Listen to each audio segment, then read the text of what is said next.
Hello friends, welcome to panacea आजकल। आज हम डिस्कस करेंगे जून 3rd वीक 2023 के करंट अफेयर्स के बारे में। हमारी आज की फर्स्ट न्यूज़ है new opposition alliance India.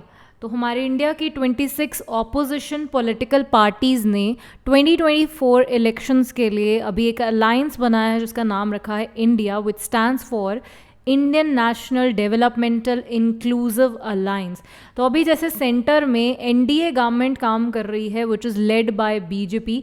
331 seats में से 301 सीट्स बीजेपी के पास हैं। तो अगले साल जो इलेक्शंस होंगे वो इलेक्शंस होंगे एनडीए गवर्नमेंट वर्सेस इंडिया।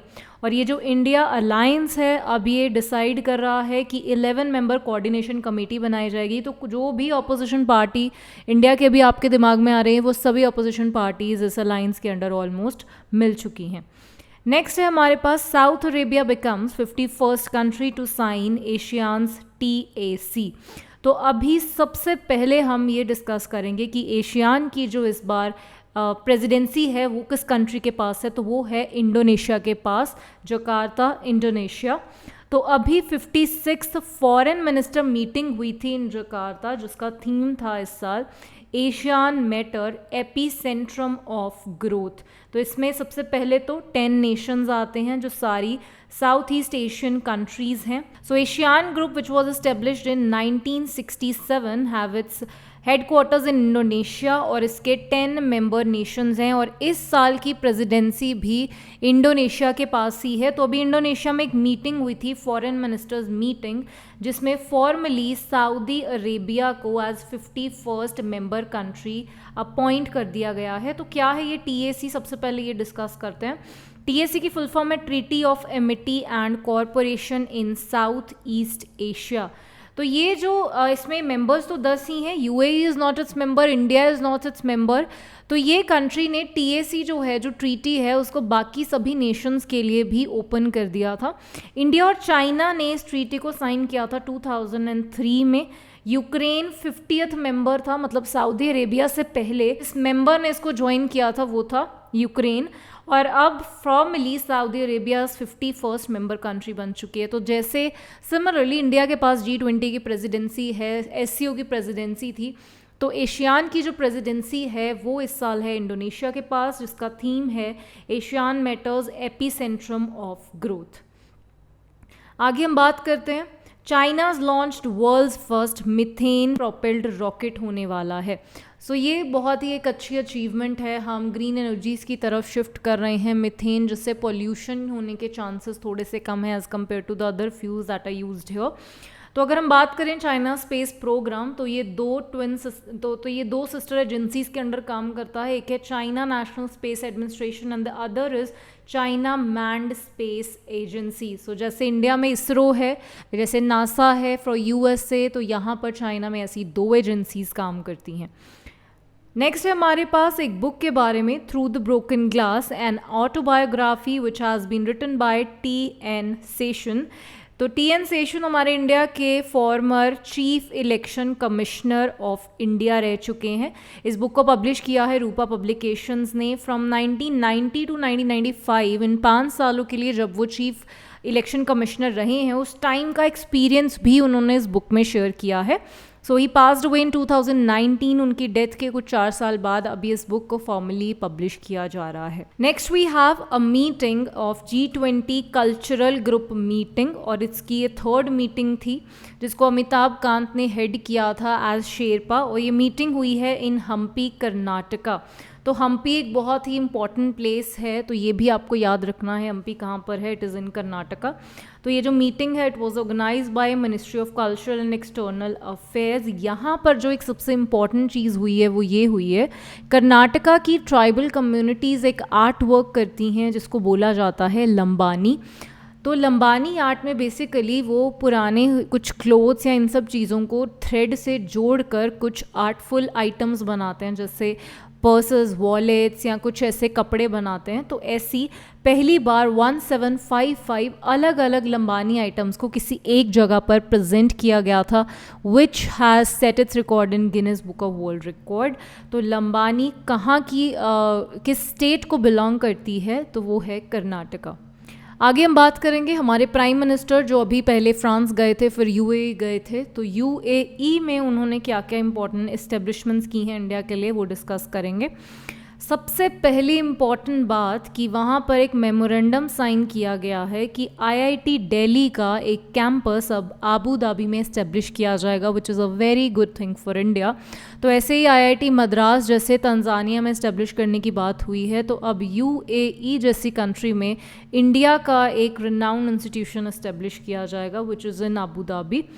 अगला है कुछ इम्पॉर्टेंट फाइनेंशियल रिलेटेड चीज़ें डिस्कस हुई हैं। सबसे पहले तो इंडिया और यूएई का जो ट्रेड है वो अब लोकल करेंसीज में करने की कोशिश की जाएगी। Indian rupees and UAE dirham will be used for the international transactions that are going to be held in India and UAE।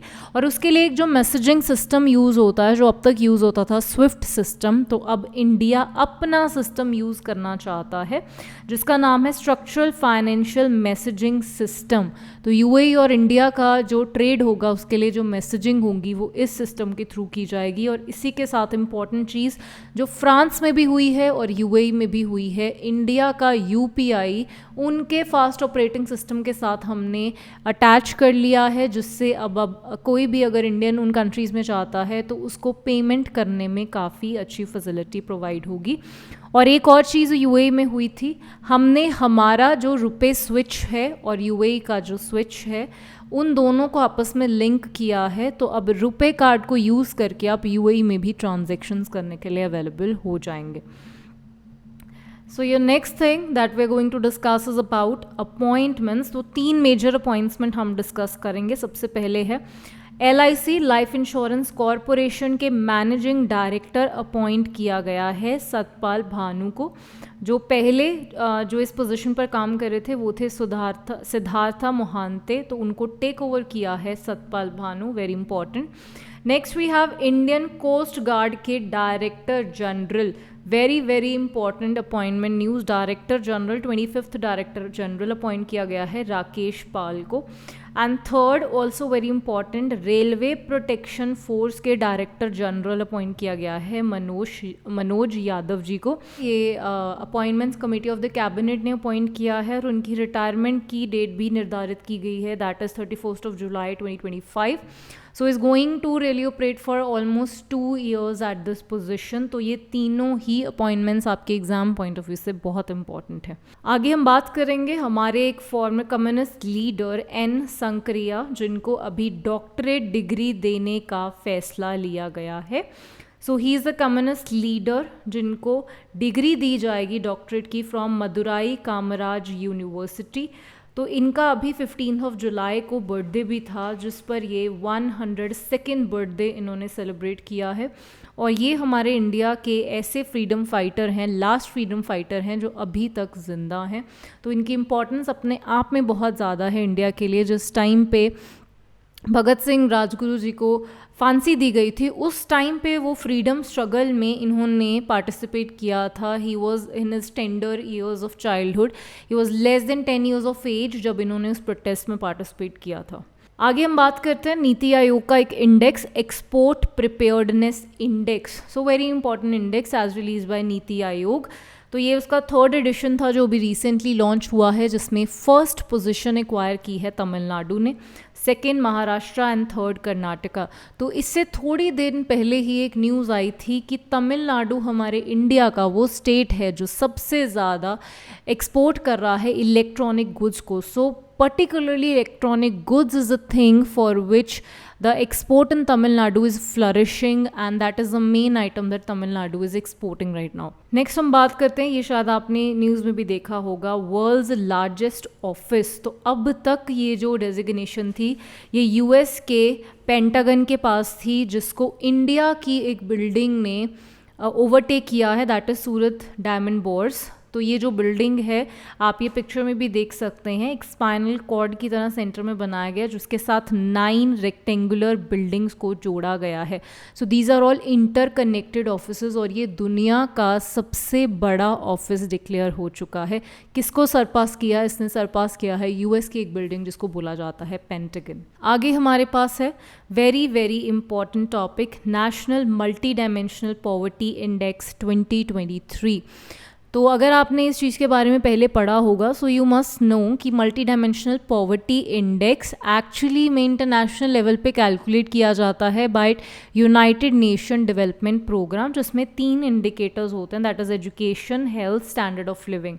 सो एक सिमिलर चीज़ इंडिया में भी कैलकुलेट होती है नेशनल लेवल पे, जिसको कैलकुलेट करता है नीति आयोग। तो हम उस इंडेक्स के बारे में यहाँ पर डिस्कस करेंगे। तो इसमें भी 3 ही डायमेंशंस लिए जाते हैं, health, education, standard of living. ये तीनों चीज़ें आपको याद रखनी है। और इन 3 चीज़ों के लिए जो इंडिकेटर यूज़ किए जाते हैं वो 12 इंडिकेटर्स हैं, जिनको सस्टेनेबल डेवलपमेंट गोल्स के अलायंस में बनाया जाता है। तो ये 3 और ये 12 इंडिकेटर्स, ये तीनों चीज़ें आपको बहुत इम्पॉर्टेंटली याद रखनी है। अब ये रिपोर्ट कहती क्या है? ये रिपोर्ट कहती है कि 2015 से 2021 तक इंडिया में 9.89% of people who are multi dimensionally poor वो कम हुए हैं। So that is a positive outlook of this report, जो ये कहता है कि 2015 से 16 में तो इंडिया में 24.85% of total population was multi dimensionally poor, जो कि 2021 तक आते आते कम हो गई है, 14.96% हो गई है। और इसमें बेस्ट परफॉर्मिंग स्टेट रही है उत्तर प्रदेश, जिसमें इस टाइम पीरियड में 3.43 करोड़ पॉवर्टी स्ट्रिकन लोग जो मल्टी डायमेंशनली पुअर हैं वो कम हुए हैं। तो और भी स्टेट्स हैं जिनकी अच्छी परफॉर्मेंस के बारे में बात हुई है, जैसे मध्य प्रदेश है, बिहार है, छत्तीसगढ़ है, बट यूपी इस पोजीशन में सबसे ऊपर आए। So this is a positive report for India. और क्योंकि ये रिपोर्ट नीति आयोग ने पब्लिश की है, so it is very important for us to follow for exams. आगे हम बात करेंगे कुछ स्पोर्ट्स न्यूज़ के बारे में। सबसे पहला है पैरा एथलेटिक्स चैम्पियनशिप जो अभी पेरिस में हुई है, उसमें जेवलिन थ्रो में हमारे अजीत सिंह इंडिया के लिए गोल्ड मेडल लेकर आए हैं। सो जैसे ओलंपिक्स में नीरज चोपड़ा लेकर आए थे, पैरा ओलंपिक्स में पैरा एथलेटिक चैम्पियनशिप में हमारे लिए अजीत सिंह लेकर आए हैं। तो उन्होंने 65.141 मीटर्स का थ्रो किया था और उन्होंने इस थ्रो के साथ रिकॉर्ड ब्रेक किया है, जो अब तक का हाईएस्ट था, जो चाइना के एक प्लेयर होल्ड कर रहे थे 61.89 मीटर्स का। तो ये बहुत ही बड़ी अचीवमेंट है इंडिया के लिए। और इसी के साथ नेक्स्ट है हमारे पास Indian GM Praggnanandhaa wins super GM chess tournament in Hungary. तो बहुत सारे, ये तो इंडिया के एक बहुत ही इंपॉर्टेंट फिगर हैं चेस के उसमें। तो ये फिर से दोबारा से हंगरी में भी अब इंडिया के लिए जीत कर लेकर आए हैं। Third important thing here is DD Sports secures television rights of FIFA Women's World Cup 2023। तो इसके लिए DD Sports ने पार्टनर किया है वन स्टेडिया, जिन्होंने इनको राइट दे दिया है अब DD Sports पर वमेन वर्ल्ड कप 2023 को लाइव टेलीकास्ट किया जाएगा। आगे हम बात करते हैं important days. 2 important day discuss करेंगे हम यहाँ पर। World day for international justice which is celebrated on 17th of July। It is observed bye international criminal court. तो ये उस दिन मनाया जाता है जिस दिन इस कोर्ट को इस्टेब्लिश किया गया था, which is 17th of July 1998। तो उस दिन एक रोम स्टैट्यूट अडॉप्ट हुआ था, वर्ल्ड ने अडॉप्ट किया था। तो उस दिन को मेमोराइज करते हुए हम world day for international justice को सेलिब्रेट करते हैं। नेक्स्ट है हमारे पास 18th of July which is celebrated as, जिसको मंडेला डे भी कहते हैं, नेशनल मंडेला डे। और ये भी यूनाइटेड नेशंस ने 2009 में डिक्लेयर किया था कि हम 18th of July को, which is birth anniversary of Nelson Mandela, उस दिन को हम एज मंडेला डे सेलिब्रेट करेंगे। तो अगर आपको नहीं पता है, नेल्सन मंडेला साउथ अफ्रीका के एंटी अपार्थाइड एक्टिविस्ट रह चुके हैं और उन्होंने साउथ अफ्रीका के पहले प्रेसिडेंट की तरह भी काम किया है फ्रॉम 1994 टू 1999। आगे हमारे पास है one news from obituary. Former Kerala chief minister Oommen Chandy passes away at 79। तो इन्होंने Congress led United Democratic Front के तहत 2 बार केरला में एज चीफ मिनिस्टर काम किया है from 2004 to 6 and 2011 to 2016 and he recently passed away. आगे हमारे पास है India donates $1 million to promote Hindi at United Nations. तो इंडिया अपनी लैंग्वेज को इंटरनेशनल लेवल पर प्रमोट करने की कोशिश कर रहा है। सेम चीज़ इंडिया ने SCO में और बाकी सब जगह भी, SCO में इंडिया ने बोला था कि हमें इंग्लिश को एक ऑफिशियल लैंग्वेज बनाना चाहिए। India permanent representative Ruchira Kamboj ने ये डोनेशन का चेक हैंड ओवर किया है UN को। तो इंडिया अभी अपना जो कमिटमेंट है उसको काफ़ी रीअफर्म कर रहा है कि हिंदी को one of the language of United Nations में इंक्लूड किया जाए। आगे 3 स्कीम्स हैं which are from 3 different states, हम एक ही बार डिस्कस कर लेते हैं उनको। सबसे पहली है प्रोजेक्ट गजा कोठा which is launched in Assam, और ये गजा वर्ड से आपको यहाँ पे पता चल गया होगा, it is related to elephants. तो एलिफेंट ह्यूमन जो एक कॉन्फ्लिक्ट चला रहता है इन एरियाज़ में जहाँ पर एलिफेंट की पॉपुलेशन थोड़ी ज़्यादा है, अगर वो एलिफेंट्स रेजिडेंशियल एरिया में आ जाते हैं तो लोग हड़बड़ाहट में उनको हर्ट कर देते हैं, या जो एलिफेंट्स हैं वो कई बार लोगों को हर्ट कर देते हैं।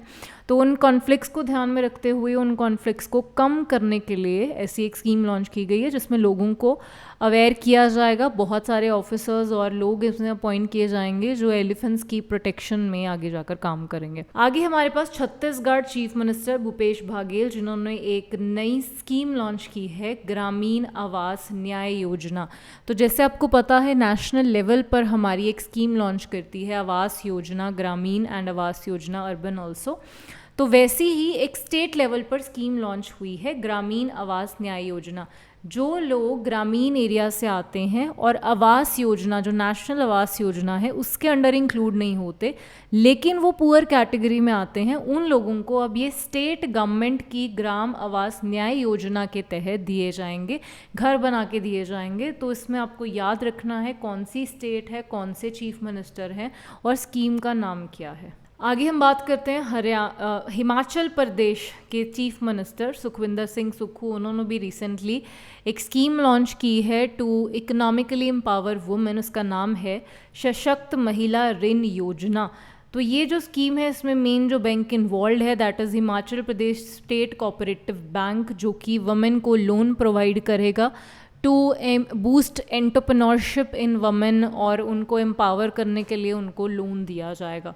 तो 3 स्कीम्स की हमने बात की है, असम जो कि प्रोजेक्ट गजा कोठा जो एलिफेंट्स के रिलेटेड है, then is Chhattisgarh scheme that is Gramin Awas न्याय योजना, देन इज हिमाचल प्रदेश सशक्त महिला ऋण योजना। Next is about a festival, Chachin Grazing Festival, which is celebrated in Arunachal Pradesh. तो अरुणाचल प्रदेश का एक एरिया है तवांग रीजन नियर बमला पास, जहाँ पर ग्रेजियर रहते हैं, जो लोग कैटल्स को पालते हैं। तो वहाँ पर यूजुअली याक्स को रियर किया जाता है। तो उस रियरर्स को और ग्रेजियर्स को सेलिब्रेट करने के लिए एक फेस्टिवल मनाया जाता है जिसको कहते हैं चाचिन ग्रेजिंग फेस्टिवल, जो कि मनाया गया है जुलाई 14 एंड 15। तो इस फेस्टिवल को कमेमोरेट करते हुए मेडिकल कैंप्स लगाए गए थे ग्रेजियर्स के लिए, और वेटनरी कैंप्स भी लगाए गए थे याक्स की हेल्थ को प्रमोट करने के लिए। तो इस फेस्टिवल का और स्टेट का नाम आपने याद रखना है।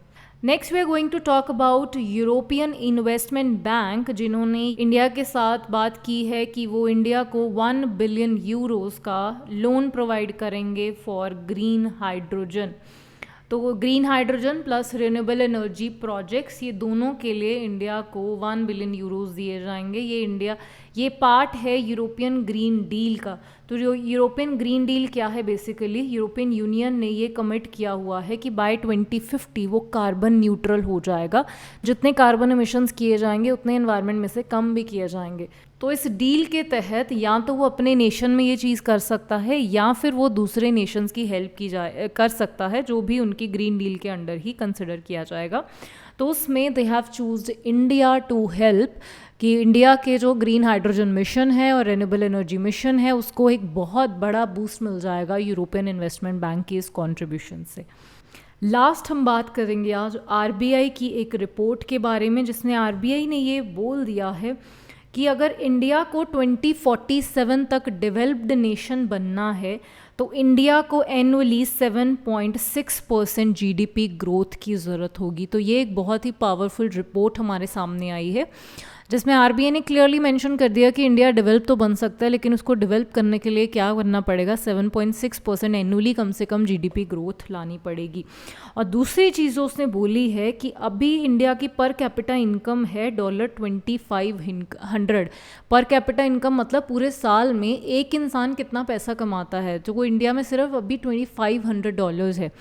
तो इंडिया अगर वो अचीव कर ले $21,664 बाय 2047, तो 21,000 वाला जो स्टैंडर्ड है वो सेट किया हुआ है वर्ल्ड बैंक ने, अगर वो स्टैंडर्ड इंडिया 2047 तक अचीव कर लेता है तो इंडिया डेफिनेटली एक डेवलप्ड कंट्री बन जाएगा by the mid of this century. और दूसरी वही चीज़ है कि इंडिया की जो रियल जीडीपी है वो ग्रो करनी चाहिए कम से कम 7.6% के बेसिस पे, तभी इंडिया एक डेवलप नेशन बन पाएगा।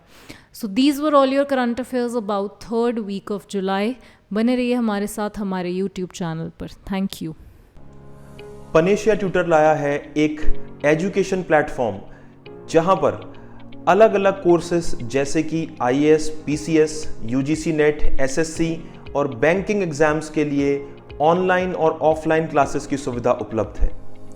Comprehensive coverage of all the subjects through quality video lectures है। एप्टीट्यूड का topic that is blood relation, uncles only daughter. He took the throne, तो जो थ्रोन पे एम्परर बैठते थे वो अपने साथ ले गए। Kohinoor diamond, the world famous Kohinoor diamond, वो भी मुगल ट्रेजरी से ले गए। फिर आया इकोनॉमिक प्रैग्मेटिज्म, यानी कि चाहे हमारे आपसे झगड़ा भी है तो भी हम आपसे व्यापार कर रहे हैं। जैसे चाइना है, हमारा झगड़ा होते हुए भी हम उससे व्यापार करें। PDF नोट्स और उनसे जुड़े हुए रिलेवेंट MCQs, साथ ही साथ comprehensive mock tests. So join Panasia Tutor for your successful and bright future.